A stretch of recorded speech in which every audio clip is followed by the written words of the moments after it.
दोस्तों, आपने देखा होगा कि आम आदमी पार्टी और भाजपा के बीच में 36 का आंकड़ा है। पिछले 10 सालों में ये देखने में आया है कि किस तरीके से आम आदमी पार्टी के संयोजक अरविंद केजरीवाल ने कांग्रेस और भाजपा को दिल्ली में घुसने नहीं दिया है। भाजपा जबकि पूरे देश में उसकी तूती बोल रही है, देश दुनिया की सबसे बड़ी पार्टियों में एक गिनी जाती है, सबसे मजबूत संगठन के साथ साथ सबसे ज़्यादा धनवान पार्टी के रूप में भी भाजपा को जाना जाता है। लेकिन उसके बावजूद दिल्ली में भाजपा अपने पैर जमाने में असफल रही है। पहले दिल्ली में सरकार आम आदमी की पार्टी ने बनाई और उसके बाद जो दिल्ली नगर पालिका पर भी, एमसीडी पे भी भाजपा को उखाड़ फेंका और वहाँ भी आज आम आदमी पार्टी का कब्जा हो चुका है। ये दिन ब दिन ऐसा देखा जा रहा है कि भाजपा किस तरीके से दिल्ली की राजनीति में सेंध लगाने की कोशिश कर रही है। वो हर चाल चलने में की कोशिश में है। जैसे कि शराब घोटाले के मामले को लेकर अरविंद केजरीवाल से लेकर संजय सिंह तक को जेल के पीछे भेजा गया। उसके बावजूद लोगों में अभी भी आम आदमी पार्टी के प्रति सहानुभूति है। कारण यही है कि लोग अभी भी ये मानते हैं अरविंद केजरीवाल और उनकी पार्टी सरकार गरीबों के हित की बात करती है। अब हम दोस्तों बात करते हैं राघव चड्ढा के बारे में, जो कि आम आदमी पार्टी के राज्यसभा के सदस्य हैं और बहुत ही प्रतिभावान, पढ़े लिखे और विदेश में पढ़े हुए और नामी ग्रामी चार्टेड अकाउंटेंट हैं। वो पिछली बार 2022 से पंजाब से उनको राज्यसभा का सदस्य बनाया गया है। उनके जो भाषण होते हैं राज्यसभा में तो लोगों के मुंह खुले के खुले रह जाते हैं। वो हवाई बातों पर विश्वास नहीं रखते, वो बहुत ही रिसर्च करके अपनी बात को रखते हैं। जब भी वो राज्यसभा में अपनी बात रखते हैं तो सत्ता पक्ष के नेता और मंत्री इस बात पे हैरान रहते हैं कि उनकी किस बात पर लेकर उनको रोका जाए। उनकी बातें इतनी ज़्यादा सटीक और आंकड़ों सहित होती है जिसको लेकर भारतीय जनता पार्टी के जो सांसद हैं उनके पास कोई तोड़ नहीं है। राघव चड्ढा के बारे में बीच में कुछ अफवाहें फैलाई गई जिसके कारण उनकी सदस्यता पर भी बात आ गई। लेकिन राघव चड्ढा एक बहुत ही वरिष्ठ चार्टेड अकाउंटेंट होने के साथ साथ वो एक जाने माने वकील भी हैं, जिसकी वजह से उन्होंने अपनी बात सुप्रीम कोर्ट में रखी और उनको वहाँ से काफ़ी राहत मिली। इस तरीके से राघव चड्ढा जैसा एक राज्यसभा का सांसद जो बोलने और समझने साथ में अपने सौम्य भाषण की वजह से लोगों में गहरी छाप छोड़ते हैं। भाजपा भी मन ही मन सोचती होगी कि अगर ऐसा कर्मठ, योग्य और प्रतिभावान सांसद उनके साथ होता तो आज उनकी पार्टी को कितनी मजबूती मिलती। लेकिन ये सभी जानते हैं कि भारतीय जनता पार्टी में सिवाय चापलूसी और अंधभक्तों की वक़्त होती है, वहाँ काबिल लोगों की कोई वक़्त नहीं। वहाँ सिर्फ जी हजूरी में लगे लोगों को ही सत्ता, केंद्रीय नेतृत्व उनको अपने करीब मिलता है, उनको प्रमोट कर। और अंत में अपनी बात खत्म करूंगा मैं एक कविता सुनाकर, थोड़ा सा सर और इंटेलिजेंस चाहूंगा। और इस टैक्स रिजीम के बारे में 4 पंक्तियां लिखी हैं सर, मैं आपके सामने पेश करना चाहूंगा। सरकार का एक सूत्री मिशन है टैक्स, सरकार का कमीशन है टैक्स। जगने पे टैक्स, सोने पर टैक्स, हंसने पर टैक्स, रोने पे टैक्स, खाने पे टैक्स, पीने पे टैक्स, बच्चों की पढ़ाई पे टैक्स, बुजुर्गों की दवाई पर टैक्स, फसलों की बुआई पे टैक्स, ट्रेन और यात्रा हवाई जहाज पर टैक्स, खरीदने पर टैक्स, बेचने पे टैक्स, फैलने पे टैक्स, समेटने पे टैक्स, सड़क पे टैक्स, आसमान पे टैक्स, गाड़ी पे टैक्स, मकान पे टैक्स, सपनों पर टैक्स, अरमान पे टैक्स, खुशी पर टैक्स, मुस्कान पर टैक्स, दिन रात की गाड़ी कमाई पर टैक्स, किताब पर टैक्स, सियाही पर टैक्स, सब्जी पर टैक्स, मिठाई पर टैक्स। सरकार जनता से वसूल रही है बीजेपी से दिल लगाई पर टैक्स। बहुत बहुत शुक्रिया। बीजेपी की हालत खिसियानी बिल्ली खंबा नोचे वाली हो गई है। उन्हें हर चीज में कोई ना कोई राजनीतिक मकसद ढूंढ के बयानबाजी करनी है। बीजेपी को ध्यान देना चाहिए आज सुप्रीम कोर्ट का जो निर्णय आया है और जांच एजेंसियों की निष्पक्षता को लेकर जो सवाल खड़ा किया गया है, उस विषय पे भाजपा को ध्यान देना चाहिए, ना कि उलझुल के राजनीतिक बयान देने चाहिए।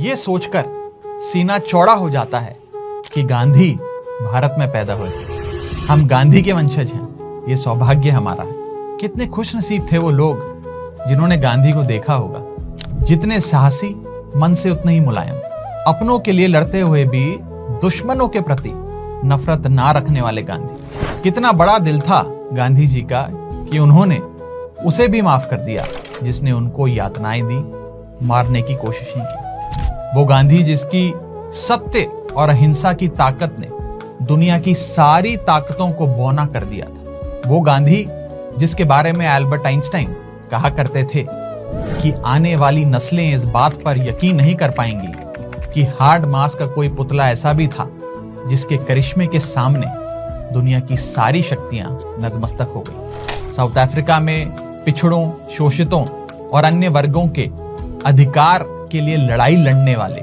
गांधी, अपने देश के लोगों की गरीबी से अधीर होकर आधी धोती में पूरा जीवन गुजारने वाले गांधी, दुनिया की सबसे शक्तिशाली ब्रिटिश क्राउन की आंख में आंख डालकर उसकी तानाशाही का विरोध करने वाले गांधी।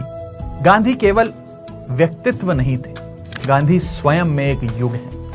ऐसा युग जिसमें न्याय की लड़ाई है, ऐसा युग जिसमें अधिकारों के लिए संघर्ष है, ऐसा युग जिसमें इंसानियत और दूसरे का दुख महसूस करने का साहस है, ऐसा युग जिसमें राम सिर्फ नाम नहीं, मर्यादा और कर्तव्य है।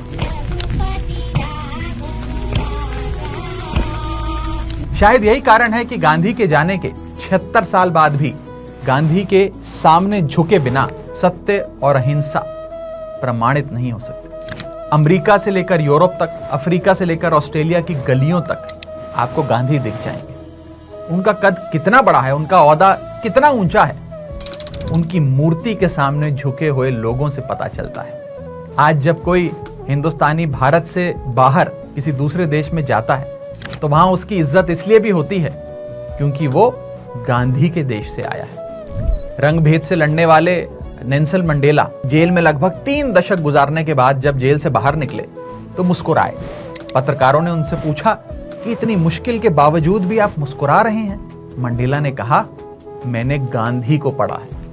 यह है गांधी की ताकत। सारी दुनिया में अहिंसात्मक आंदोलनों के प्रेरणा स्रोत हैं गांधी। देश की आजादी के लिए गोली, बंदूक, तोप और गोलों के खतरनाक अंजाम से बेफिक्र होकर निहत्थे लड़ते गांधी। मार्टिन लूथर किंग ने जिनके सिद्धांतों पर चलकर अपने देश में अफ्रीकन अमेरिकन्स को समानता का अधिकार दिलवाया, वो हैं गांधी। वर्तमान युग में पैदा हुए अहिंसा के सबसे बड़े दूत लियो टॉल्स्टॉय भी गांधी के पत्र का इंतजार किया करते थे। जिस चार्ली चैपलिन के पीछे दुनिया दीवानी थी, वो चार्ली चैपलिन गांधी से मिलने के लिए बेताब रहते थे। आज दुनिया के सैकड़ों देशों में, अनगिनत शहरों में आपको पतले दुबले लाठी टेके गांधी की प्रतिमा दिख जाएगी, जहां दुनिया की नामचीन विभूतियां झुक झुक कर फूल अर्पित करती, फूल चढ़ाती नजर आएंगी। आज जब हम गांधी को याद करते हैं तो अपने इतिहास के गौरव को जिंदा करते हैं। जब बापू का नाम लेते हैं तो हिंदुस्तान की असली ताकत का एहसास करते हैं। गांधी भले ही इस दुनिया में नहीं, मगर दुनिया के दिलों में है गांधी। गांधी मोहब्बत की परंपरा बनकर हिंदुस्तान के सीनों में धड़कते हैं। आज भी सत्य की पगडंडियों पर चलते हुए गांधी मिल जाएंगे आपको। बस दिल से याद तो कीजिए गांधी को। भारत ने आज एक धुएं की चादर ओढ़ी हुई है और हर सांस के साथ न जाने कितनी सिगरेट और बीड़ी का धुआं हम अपने अंदर ले जा रहे हैं सर। सर, एयर पोल्यूशन सिर्फ दिल्ली का मुद्दा नहीं है, पूरे उत्तर भारत का मुद्दा है। पोल्यूशन तो सरहद समझता नहीं सर, और आज दिल्ली से कहीं ज्यादा वायु प्रदूषण भागलपुर, मुजफ्फरनगर, नोएडा, हापुड़, विदिशा, भिवानी, भिवाड़ी, आगरा, फरीदाबाद जैसे इलाकों में है। लेकिन क्योंकि एयर पोल्यूशन का सारा दोष देश के किसान पर मढ़ा जाता है, आज मैं उस किसान की आवाज उठाना चाहता हूं। आईआईटी की एक स्टडी बताती है सर कि स्टबल बर्निंग एक कारण है एयर पोल्यूशन का, इकलौता कारण नहीं है।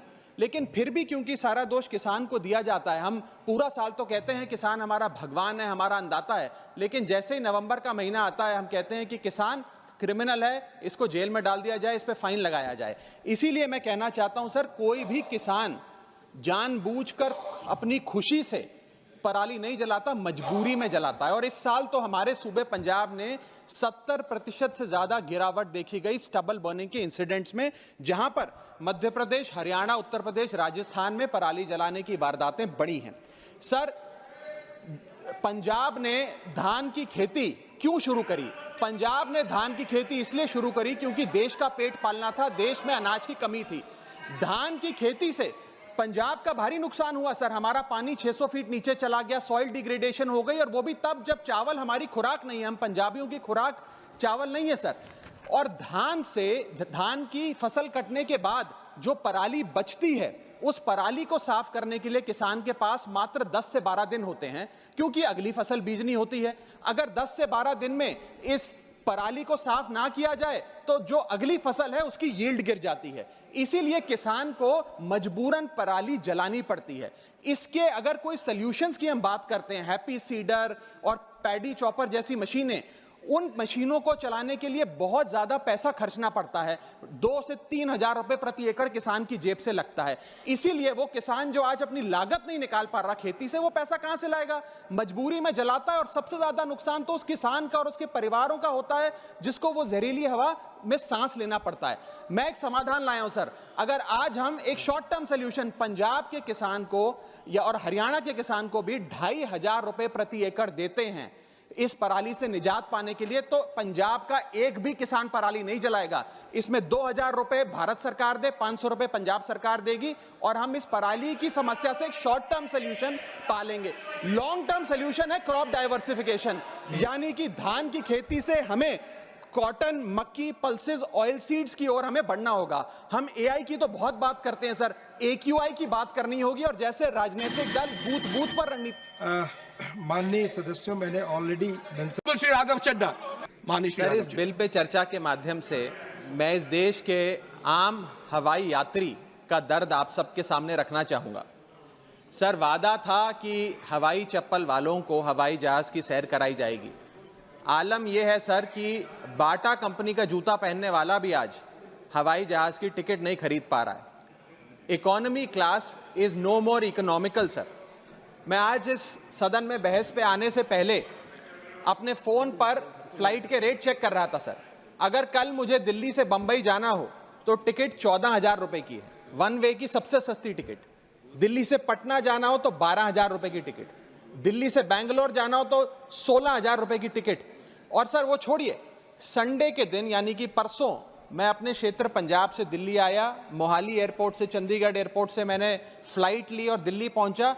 उस फ्लाइट की टिकट 14,500 रुपए की थी। हम सांसदों को तो फ्लाइट की रिइंबर्समेंट मिल जाती है सर, आप उस आम नागरिक का सोचिए जो इस स्काई रॉकेटिंग एयर प्राइसेस से जूझ रहा है। और एक और दिलचस्प चीज है, एक ही सेक्टर की, एक ही दिन की सेम एयरलाइन जो अलग अलग समय पर उड़ती है, उसके भी रेट अलग है। आपको सुबह 10 बजे दिल्ली से बंबई जाना, उस एयरलाइन से उस तारीख पे आपको एक रेट मिलता है। 2 बजे की दोपहर की टिकट लेते हैं उसी एयरलाइन पे, उसी दिन पे वो उससे दोगुनी हो जाती है। न जाने क्या लॉजिक है सर। हमें इस देश में एयर यात्रा को लग्जरी ट्रैवल नहीं बताना सर, आम ट्रैवल बनाना है, जैसे कि ट्रेन का है।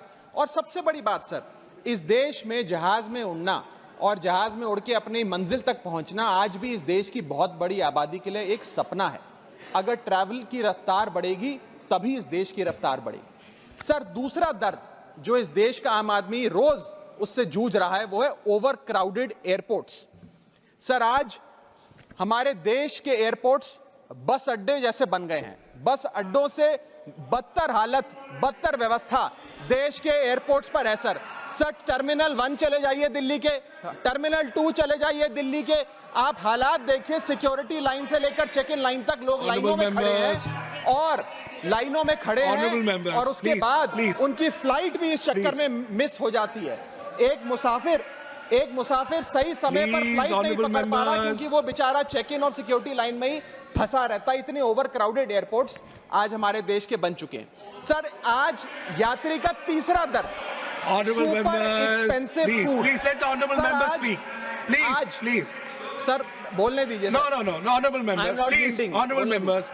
माननीय सदस्य, मेरा समय जा रहा है। Please let him speak.